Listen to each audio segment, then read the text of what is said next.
It's only now that we're starting to see AI technology generating content of a quality where even somebody like myself, who's an expert in this space, cannot tell whether it's fake or not.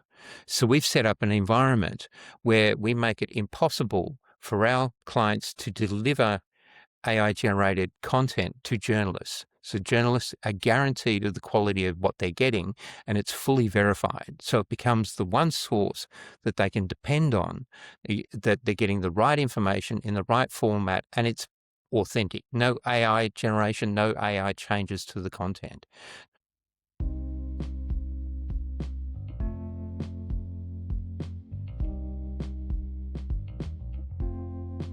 Welcome everyone. We are live and colored today with Craig Harris, the founder of Lookat Media and communications expert with over 30 years in the space. What impressed me about Craig's work is how he has taken that deep practitioner experience and built something that genuinely solves a problem most PR teams don't even realize they have. That is the massive disconnect between how they are pitching stories and how journalists actually want to discover and consume content. And today, I am really, really happy to have such a legend on today's show. Craig, really appreciate you being here. And thank you for inviting me. Can you tell us a bit about yourself and what you do? Okay, I'm the CEO and founder of Lookat Media, and Lookat Media is a technology that was built from the ground up to solve some problems that have existed in the PR space for probably at least the last decade, and that's regarding there's a growing shift between the way that journalism works and the technology that PR teams have access to. So what that is resulting in is that journalists are not getting the content they need in the format they want, and PR people are getting diminishing returns on their activity. Now, obviously, that's not sustainable. So our technology was developed to bridge that gap and to bring those groups together, but also to respond to the fact that we are in a new dynamic media environment, and we have other factors coming into play. For example, what podcasters want is different to what a journalist wants, and what an influencer needs is different to what a blogger will need. So we've developed a technology and basically a media center hub where all of these different news sources that people now depend on can come to and get access to all of the information and resources they want to tell the stories that they need to keep their audiences engaged. But most importantly about that is that we've done it so that it retains the integrity of the original messages, and it allows these organizations or media sources that are mostly visual in content to be able to access the visual narratives they need. Now we have a complete solution that fits the entire media landscape. Wow, impressing.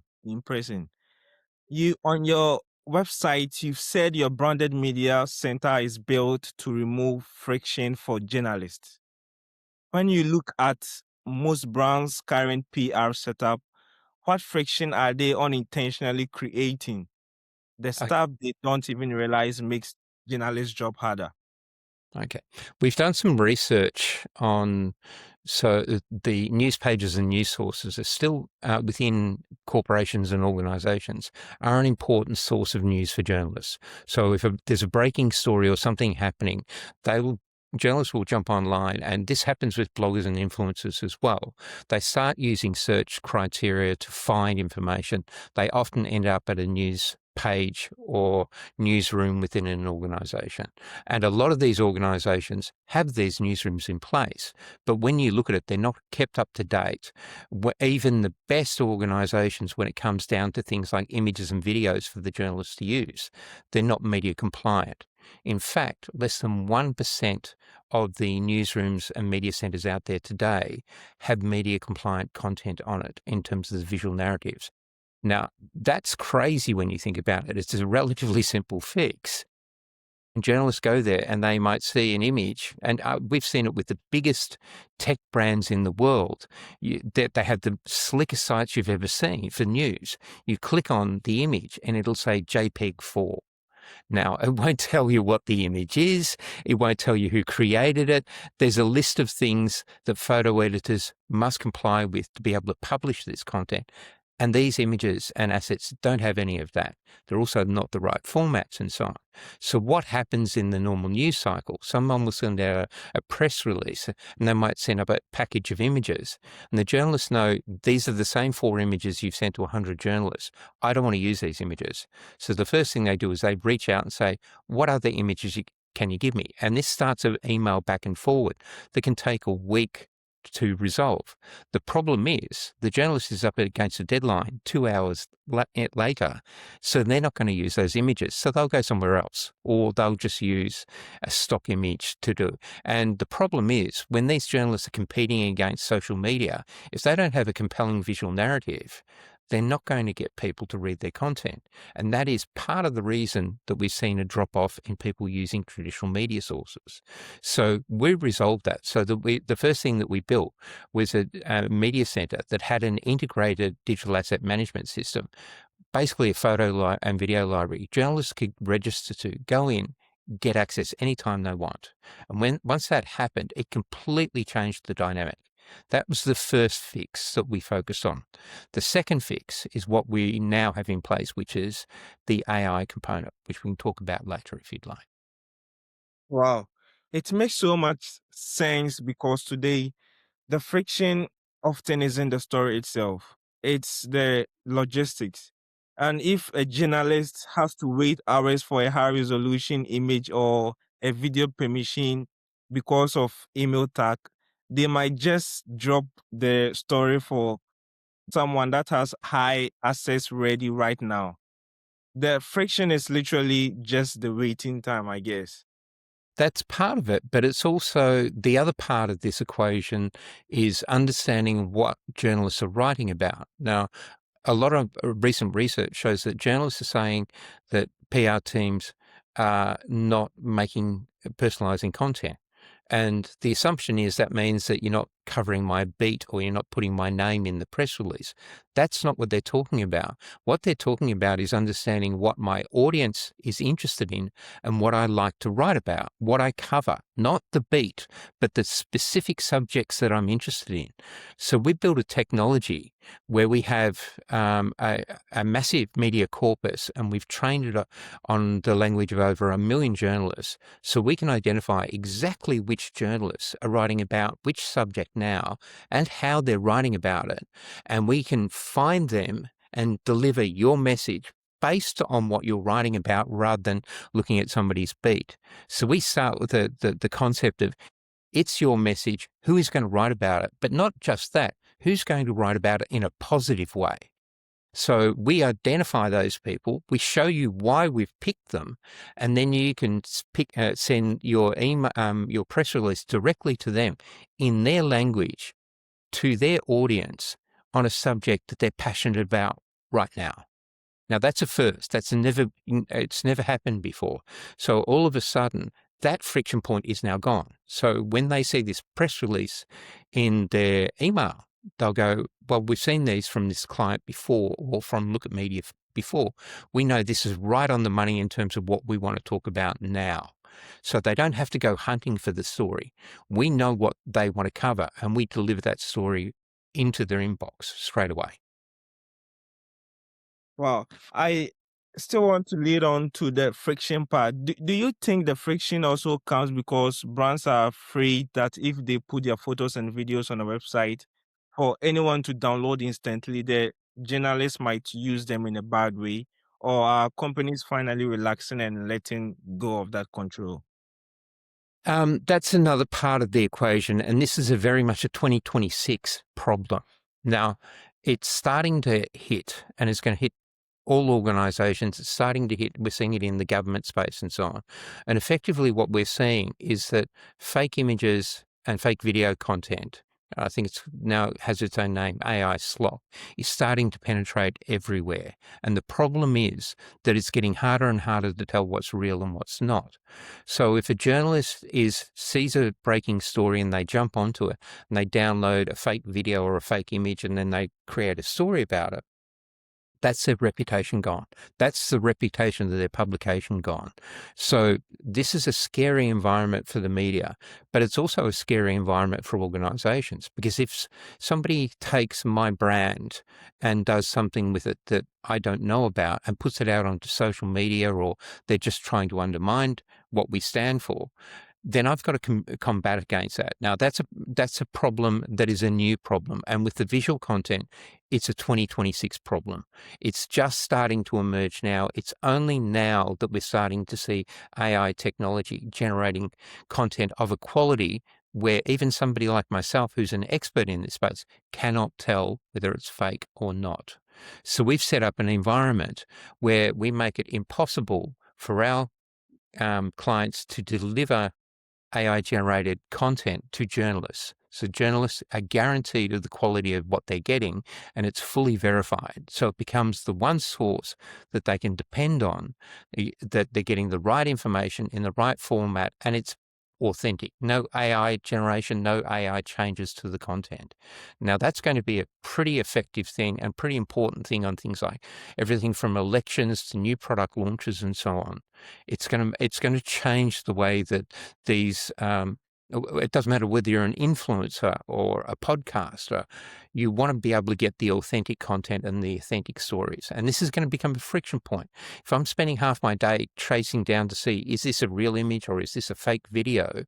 I'm not doing the things I should be focusing my attention on. This allows you to come to us as a source to our clients, know that it's a single source of truth, that every time you come here, the stories are authentic, verified, and all the visual content, which has always been a friction point, you can get your access on in minutes. You can then publish your story. You know that there's going to be no legal pushback because it's a real story. That is going to be very important in 2026 and beyond. Wow. That then Lookat Media is a real game changer. Yeah, we did it initially as a response to the visual side of things, because we knew that was really being understated. It was not something that anybody, either in the media space or the PR space, they weren't given the resources or tools or backgrounds to understand how important the visual narrative is. But you just have to look at social media. You look at something like Instagram. Can you imagine Instagram without images? No, Who's going to of be? course not. It doesn't work. Yet we send out press releases with a couple of images, or we don't give journalists the options to create their own visual narratives. Now, the moment you do that, it changes the nature of the relationship with the media. Now, we have one site that we did about 5 years ago that is still performing at a level where it's getting 13,000 journalists who are coming to the site every single month looking for new stories, and it's driven the development of one of the biggest events in the world. That it's a tourism event that has 3.2 million attendees a year, and it's growing year on year. And it's been driven by this technology. Now, this is before the AI technology.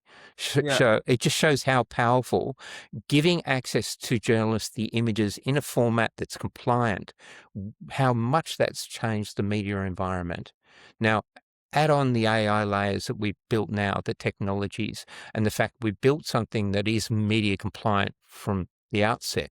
Our goal is to be the gold standard in this space. And I think we've achieved that. And from the feedback we're getting, we have achieved that.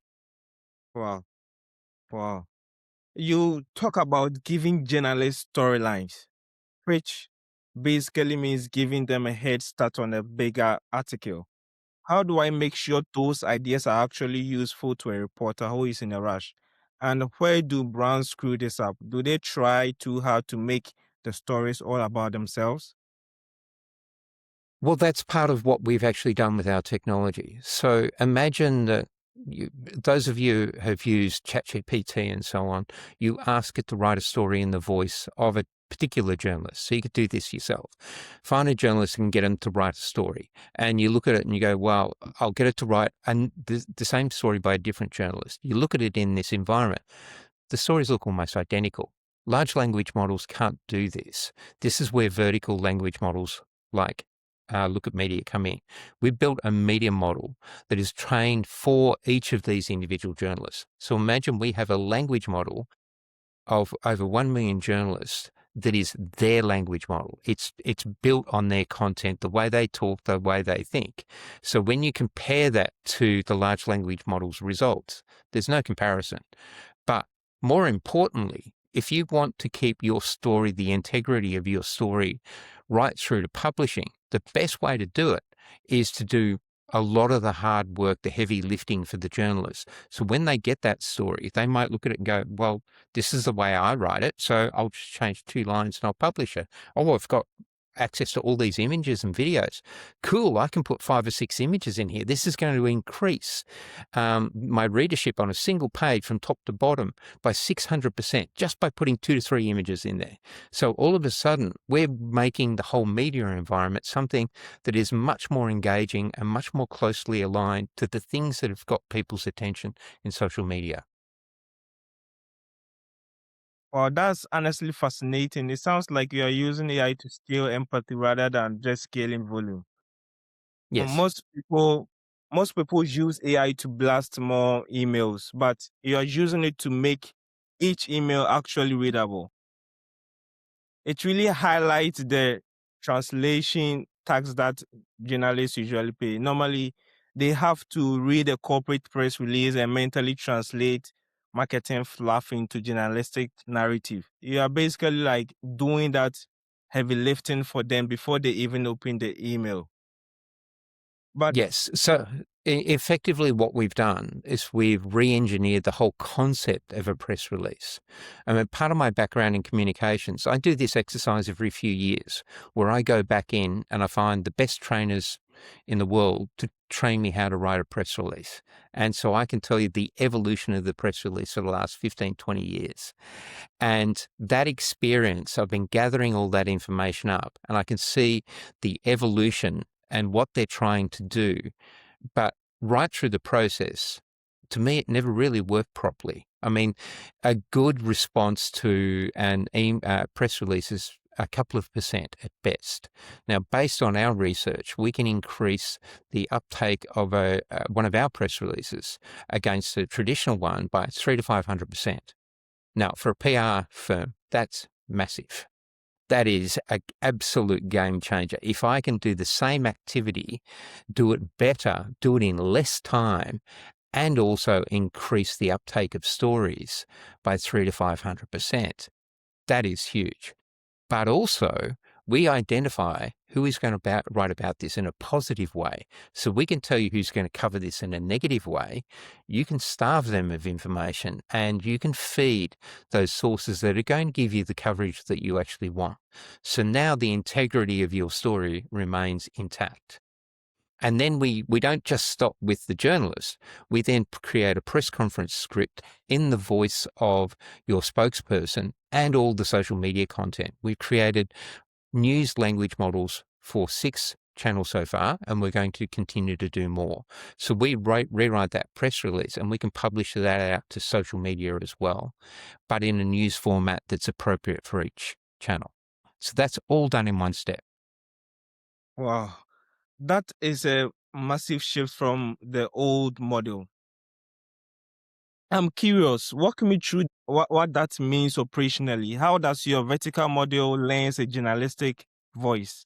And when journalists start receiving pitches that they feel like they could have written them, does that change the power dynamic in the PR journalist relationship?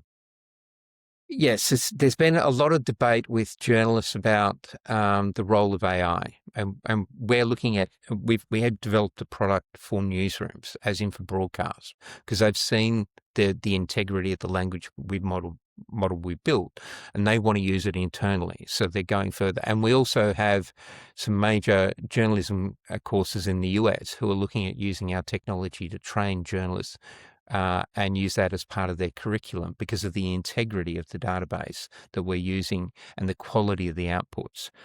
But for journalists, the goal here is to be able to remain not just hold their ground in terms of the way that they're perceived at the moment. We want to help elevate them. Now, I'm not saying that we're trying to solve the media environment. We cannot do that. That's unrealistic. And we also face a situation where PR people have seen so much of this technology, and all these promises have been made over the last few years about this great technology by the legacy PR software solutions, and they just haven't delivered on it. And so what we've done is, by demonstrating the product, we get past that. So it's not about the talk, it's about you just need to see and experience the product, and you see immediately how different it is. We find that a lot of people who are quite skeptical about these new technologies gasp when they see it. They have lots of questions, and we're able to answer those questions. So that's why we do these demos. But it's really interesting to see people who have seen and done everything in this space. When they see our technology, at first, their first response is disbelief. And then they realize it's actually true.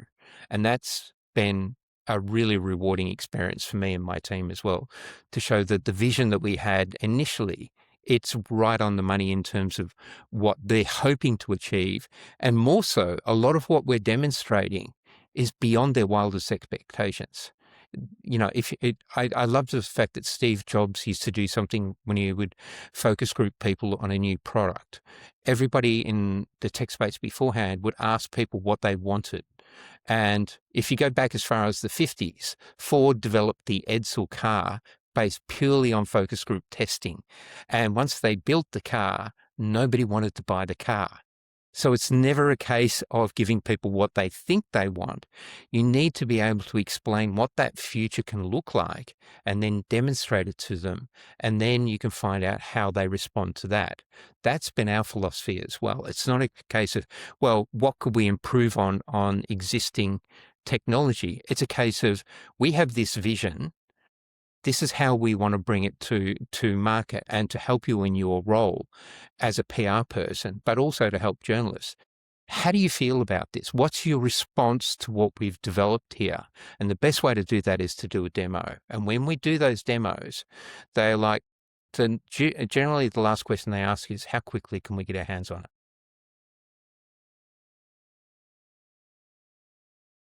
Well, you mentioned something striking in our pre-call, that your vertical language model has a hallucination rate below 0.01% compared to 20% plus for large language model.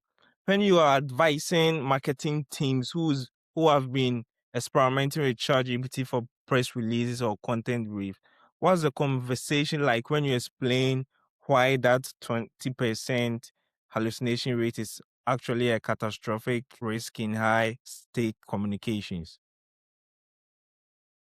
Okay, so a vertical language model, it's a mile wide and an inch deep. What we are that's a horizontal model. A vertical model like ours is an inch wide and a mile deep. So what we're doing is, we're not trying to solve everybody's problems.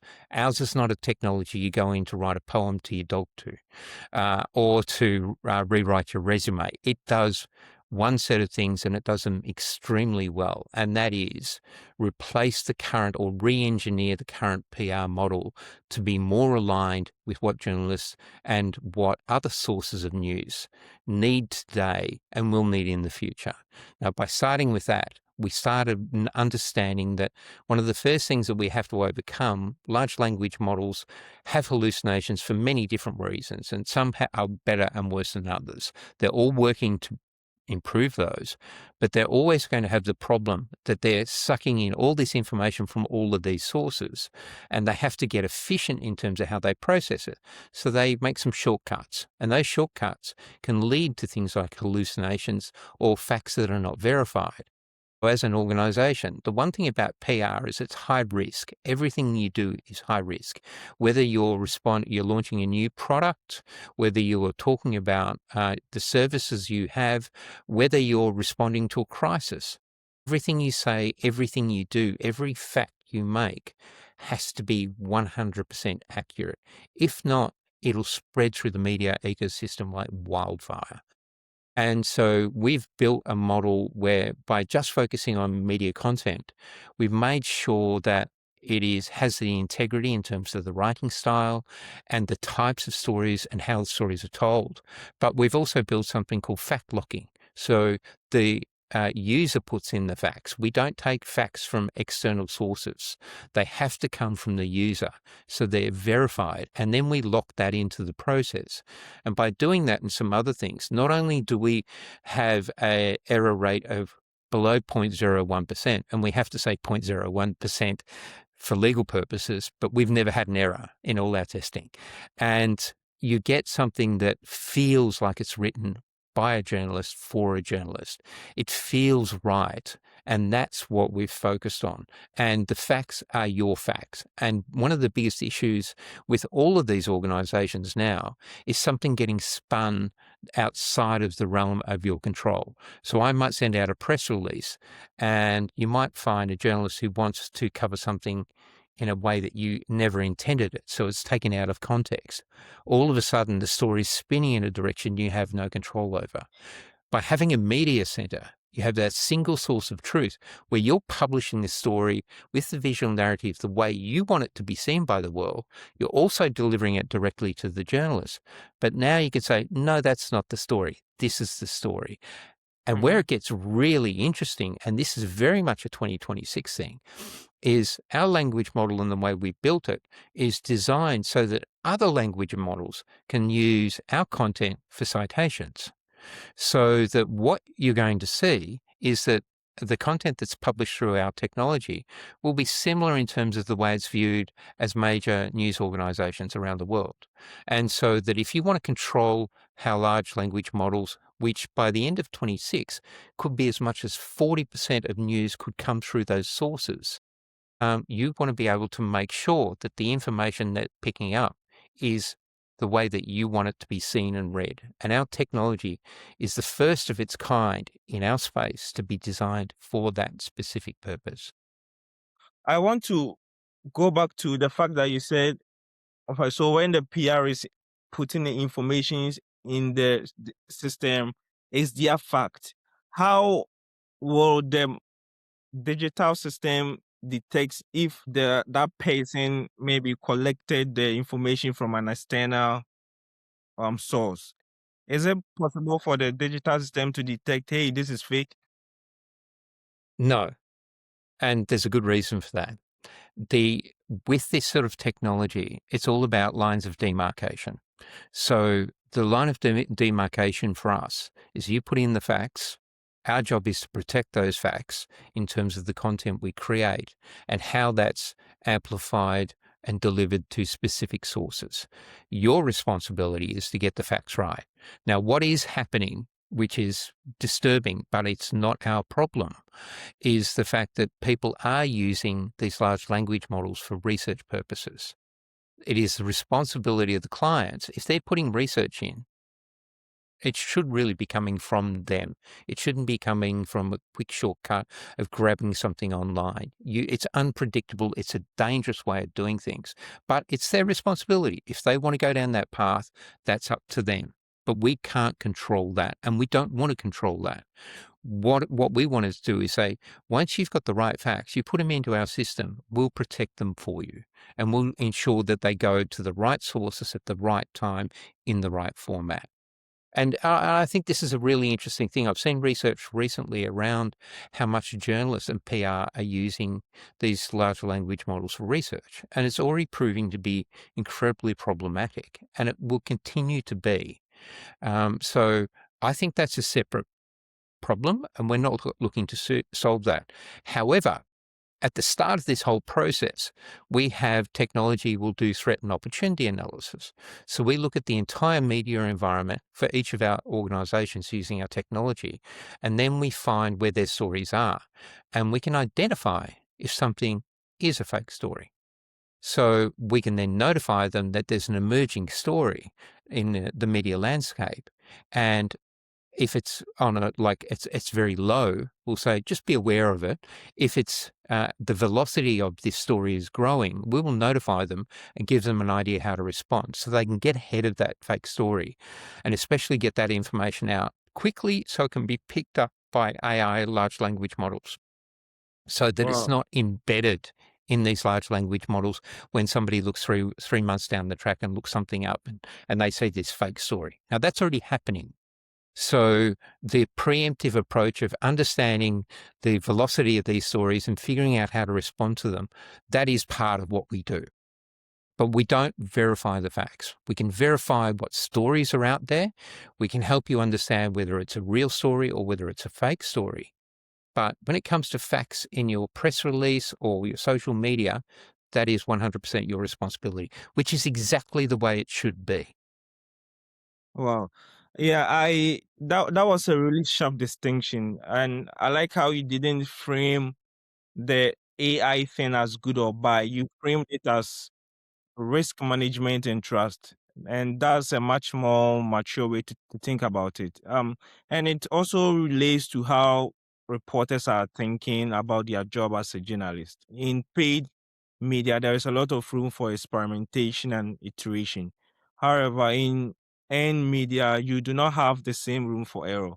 If you have one wrong statistic or a misattributed quote wrong, you will not only lose the story, but you will likely lose the relationship with that reporter.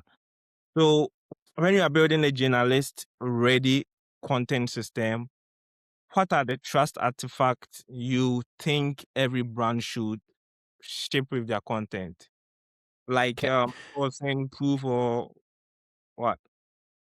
Um, one of the things to think about in terms of the direction of PR. So PR had a reputation as being for spin. So you take something and you put a spin on it. But that doesn't work anymore. That's, in fact, considered not a great form of PR. The best PR nowadays is transparency and speed. Get out in front of the story. If someone in your organization or your organization has done something wrong or incorrectly, you take ownership of that and you talk about how you're going to resolve that issue, how you're taking actions. We're not telling people how to do PR, but the technology we've developed is designed for transparency and for speed. So, but the problem with speed is that that's where errors happen. So we have an environment where somebody else can be managing all the images and videos for an entire organization in our dam, but they dedicate only a small percentage of those images for the media. So they're what we term media compliant. Now, which means that the PR team can just access those images, and also journalists can only access those images. So can podcasters, influencers, and bloggers. So now there's a preset of images and videos which are media compliant, which mean they have all the metadata that you need to publish to verify that this is real information. And the fact we can also identify that images have been altered by AI, all of that helps the journalist and helps the integrity of the content and makes the PR person's job much easier. They're not having to figure out what images I can and can't do. They're not having to have conversations about that with the digital asset management or the marketing department. It's already resolved for them. They know that they can access these assets, they're compliant, and all they have to do then is worry about the story. And as long as they put the facts in, our technology will help them with that other part of the compliance. But what we also have, and this is an important part of the whole process with AI, we have a human in the loop at every step of the process. So we are augmenting the creation of content. And in doing so, we have those edit points where the person using the technology can make whatever changes they deem necessary and then lock that into the press release, which is then rewritten in the right form for the right journalist, and also the content that goes through to social media. So every step of the process Humans control it. We're here to augment what people do. We want to upskill PR people. We want those who have not been able to access PR before to be able to access it now. There's many people out there with some incredible stories to tell that should be reaching the media and other sources. Our technology enables that to happen. Wow, I like the fact that there is a human involved as well. That means you are also a firm believer in human first and technology second. You do not let the AI handle everything. Absolutely. You can't do that. I mean, that's a very risky Yeah, initiative to make. And we focus only on high risk communications. So there are certain principles around high risk communications that you make sure that you control. And we've put all of those things in place because anything that you're talking about at this level of communication is going to have a direct impact on the way you are perceived, the way that you are perceived not only by the media, but also the public. And PR ultimately is about how you engage with the public. The media, the podcasts and everybody, they're the mid steps. But we want to make those alliances and support them in their activity so they can create more high quality content, which we're not trying to say we're trying to improve the media environment, but there may be some impacts on the media environment through the technology we've created in terms of moving in the direction of transparency and truth. But again, that is not our purview. We're focused on the integrity of the content that we're getting out there and ensuring the integrity of that content stays in place right up to the point it's published to the public. exactly. Exactly. The integrity of the news getting out there, really relevant. You've integrated what you describe as one of the world's best digital asset management solution directly into the newsroom environment. That's a pretty bold and a really bold architectural decision because most companies will treat the DAM and the media center as separate systems. What was the strategic bet there? And what has been the most surprising about how that integration changes teams' behavior on the PR side? On the PR side, it was recent research showed that those PR people were spending a lot of time following up with journalists. They'd send out a press release and then they'd hound them. Are you going to cover our story? And in the end, journalists just don't pick up the phone or they block a particular PR person. It's a real problem. And for the PR people, it's really frustrating. They would prefer to be doing other things, obviously. So by having a media center that journalists can discover the content was the first step we did. And the images, the integration of the images, that technology we've had in place for 5 years and it works well beyond our expectations and anybody who uses it. The AI technology is new. That's just something that we've launched in the last 12 months, and it's getting a similar sort of response rate. But the whole idea is that the more friction points you can remove in the relationship and the more that you can actually build virtual relationships with people in the media and all types of media, and then also track them because they're the average tendency for a journalist is something like 13 months at the moment. So it's not just a case of, well, they're at this publication. You need to be able to adapt their language model to the next publication they work to. And our system does that. Nothing's solid state. So we are continually rewriting their language model to where they're working today. And we even have profiles if they work for 3 or 4 publications. So they might work for, say, a car magazine and a lifestyle magazine. So we might pick up their lifestyle magazine when we're talking about a restaurant or something like that. And if we launch, our clients launching a car, we'll pick up on their car profile. So a journalist themselves can have multiple profiles and we can write to each of those profiles. Wow. This is really impressive. I can't think Faraday. I really, I really cannot bear how intense the Well, operations Lookat Media is doing. It's mind I, blowing. I think one of the key things to remember is we have a lot of players in this space at the moment. and I won't mention the names of the players that are out there, but some of them have, 100,000 plus clients. They're huge. And the PR sector is growing faster than, it's growing at a rate of something like 6% a year, but the media sector is shrinking. So we now have an environment where the current ratio is 6 to 1, 6 PR people to 1 journalist. So you're now competing for attention. So the environment has become quite hostile. So how do you cut through? How do you stand out? And if you're using the same technology, the same models that you were 12 months ago, and somebody jumps on and uses our technology, guess who's going to get the story covered? That's what this is about at the end of the day. Legacy software has the problem of they have to keep saying to people, this is great technology, when it's completely been superseded by a technology like ours. They can make changes to their technology. They can even throw more money at it. But we've started in a modern media environment, and we're built for that environment. We're more dynamic in the way that we've built our technology, and we've started from a base of integrity in terms of what we want to achieve. So that gives us an advantage. As soon as people see the product and they release the old way that they've done things and they start to embrace this new environment, the new technology, they're going to experience a very different type of PR result than they've had in the past. That's Oh, what Lookat Media is about. I see potential for creating more content with the same number of people, but don't you think that will create more work for those same people? How do you deal with having multiple images that may represent the same thing?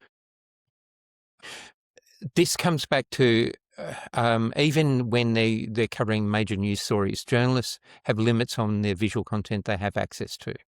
A lot of them no longer have access to internal photographers or videographers. So they depend on things like whether it's IP or Reuters to give them images. So that's for the major stories. But for the other stories, one of the most compelling things you can do is say, I can give you 5 or 6 really cool images that is going to draw people in and read your content. And it's not going to cost you a cent, and it's been verified. Now, I'll give you one example.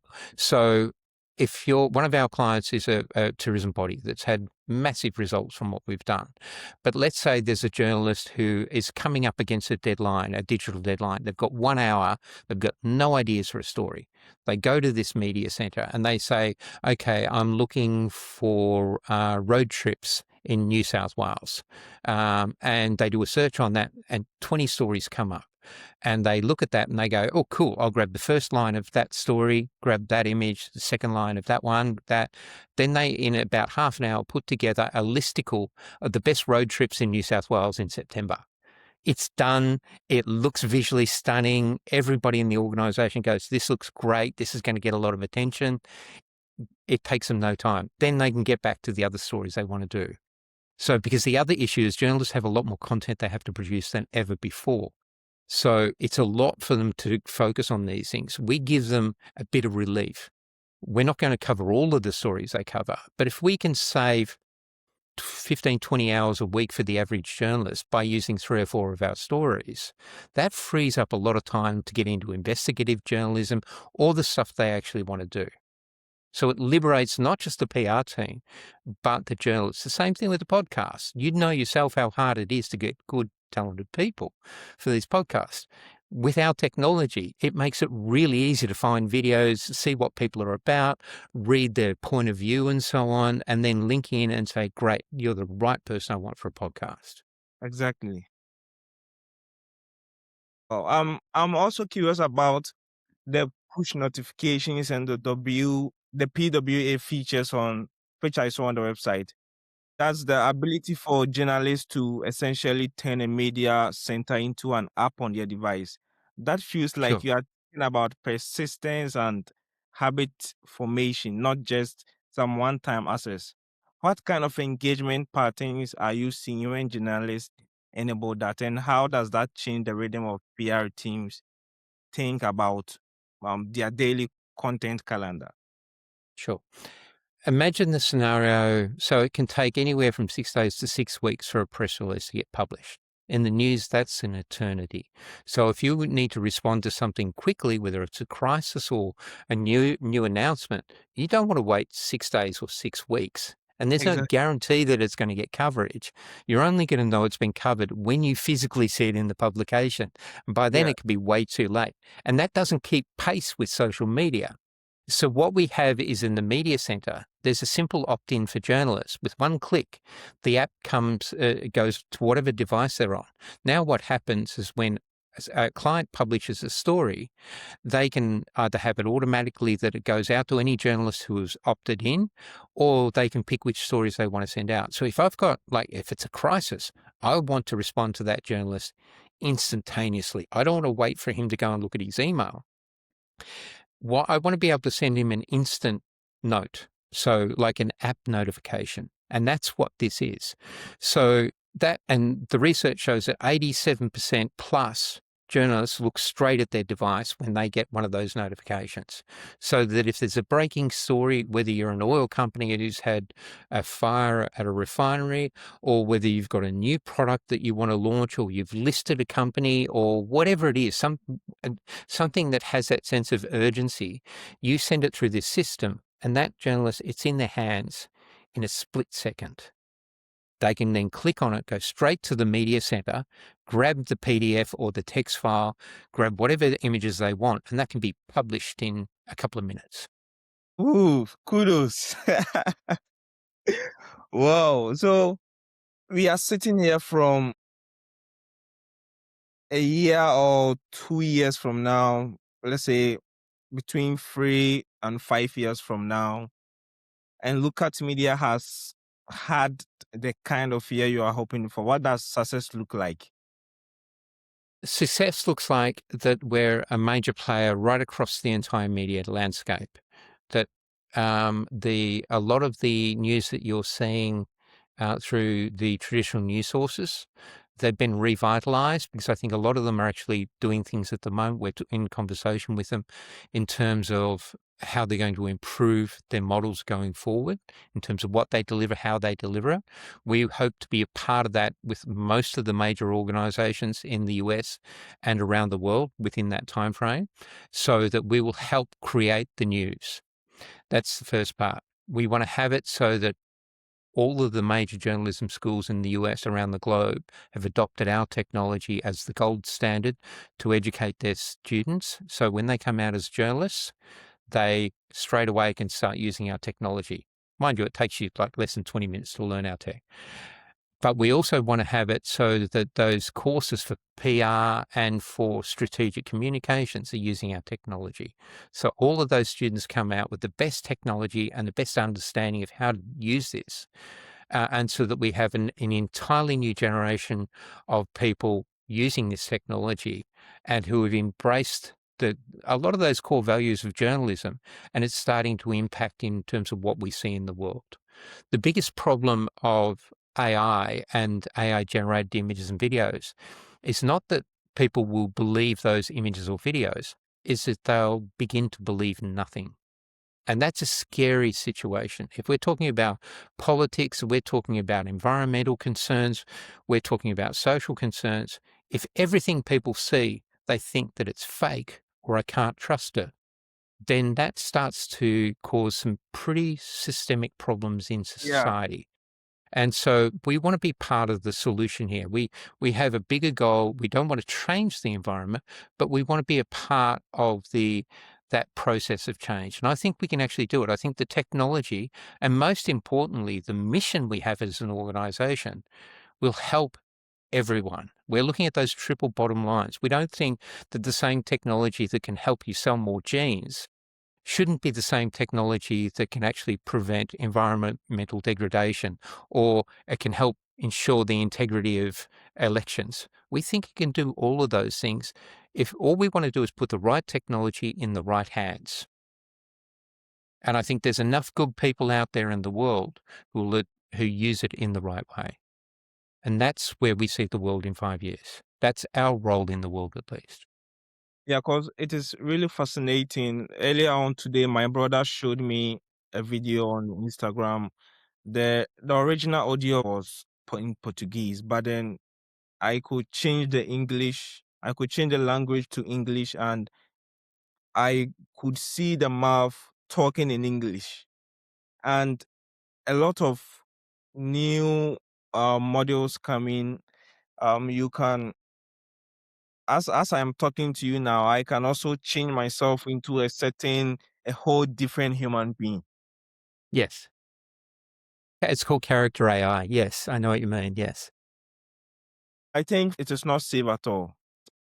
How is Lookat Media dealing with this? Because I mean, if you are posting news out there, people might also have a different thought about, so the fact that they will hear AI in the context. Like, how is Lookat Media Sure. dealing with? And look, that is a major consideration, especially from the journalistic community as well. They've written new policies around AI to say that you need to demonstrate in the content that you're pushing out that it is either partially or fully AI generated. And that's a reasonable response. And there's a way of doing that, but you have to be very careful. And this is where it comes down to being the brand of integrity. It's going to be very hard for a lot of the large language models and even some of the thin layered solutions that our competitors are trying to do to demonstrate the integrity of those solutions. We're using Watermark, and there's an endorsement process that we're going through right now, which will ensure that our content has a similar integrity to what the major organizations like Reuters and IP have. Now, that's what we can do in terms of making sure that what goes out into the world comes from a source of truth and it's accurate. And by saying that we won't allow fully AI generated images to be used to the media, that's a big step, because some people are saying, well, we should be able to put out what we want. And our argument is, you can put out, if you want to put out fake AI stuff on your social media, you go ahead and do it. But on our platform, we stand for integrity. And so that you can't do it on our platform. Go ahead and do it. But for us, it's not just you that we're representing here. We're representing our brand and our values. So we want to maintain the integrity of that. And we believe that there are more people out there who will be motivated to use our technology because it does that than those who will say, oh, well, we want full access to be able to push AI generated content to the media. Wow. So we all have to draw our line in the sand. This is our line in the sand. And I think that's going to be a really important part of our story going forward. I'm hoping in 5 years' time, people will be writing stories not about me, about the people who've used the technology to get the most important stories in the world out there, and for it to be the result of positive change in the world. That would Wow. be a win. Lookat Media is all about integrity. That, but Brilliant. we want to show it. We don't want to talk about it. I'm always a bit cynical when Yeah. people talk about integrity. Mhm. My ears prick up. It's like, no, that you can't. It's one of those things you can't talk about. You need to demonstrate, and you Yeah, need to earn exactly. it. And And that's what we're doing. you are That's what doing we're it. doing. Yes. Wow, wow. From our last conversation, you predicted that 2026 will be the year of vertical AI. That every dollar spent on a vertical model like yours has a million times the return compared to foundation models like OpenAI. You Yes. also mentioned that vertical AI accounts for 9.3 billion in revenue on 1.3 billion invested. Wow. Foundation models generate 12 billion on hundreds of billions invested. For Yes. listeners who are evaluating whether to build with general AI tools or invest in vertical solutions for their specific industry, what's the mental model they should use? Sure. The large language models will be the first to admit that they need these verticals to be able to fine tune their product. And I'm trying to remember, I think ChatGPT has just announced one in the health space. I don't know how good or bad it is, but I think their idea is you'll upload your health files, it's securely kept, and then you can use it for that purpose. I'm a bit cynical about whether large language models can do this because you need to have a clearly defined box of what you're doing Yeah. and work that way. The best apps are the apps that are really focused on delivering real value immediately. And you're going to find that there will be a lot of vertical AI projects developed over the next 12 months because they're the quickest way for AI investments to actually return on the investments because the value proposition is so much higher to users. Now, what I mentioned there, those stats are not my stats; they're industry stats that I read in Okay. terms of what the returns are. Now, that may change over time. I don't know, but the reality is, I think you're going to see increased investment in models like ours because they deliver real measurable value. Large language models are great, but they're more novelty than novel. We're focused on the novel aspects, the things that are unique to the problems we're trying to solve. We're trying to solve specific problems. They're trying to, I'm not sure what they're trying to do, to be honest. They're trying to connect everything to do it and solve all problems at the same time. Yeah. And that's a, like, if they're going about it in the right way, that's a really great goal to have. But the short-term returns on that in terms of to users and to investors is going to be pretty challenging. And so I think Sam Altman was recently talking about the gap is widening between how fast the tech is moving and how quickly it's going to be adopted. Now, this is where vertical models can come in and they'll fill that gap. Hmm. Because straight away there'll be like one for manufacturing and there'll be one for airlines and one for healthcare and so all of a sudden you have these great models that can deliver real value straight out of the box. Wow. Wow. Do you have any last remarks you want to give to the audience? Sure. I think we're entering into a really interesting time. There's a lot of concern about where AI is actually going. There's a lot. I think it's probably going to be one of the most gray areas of technology development in human history.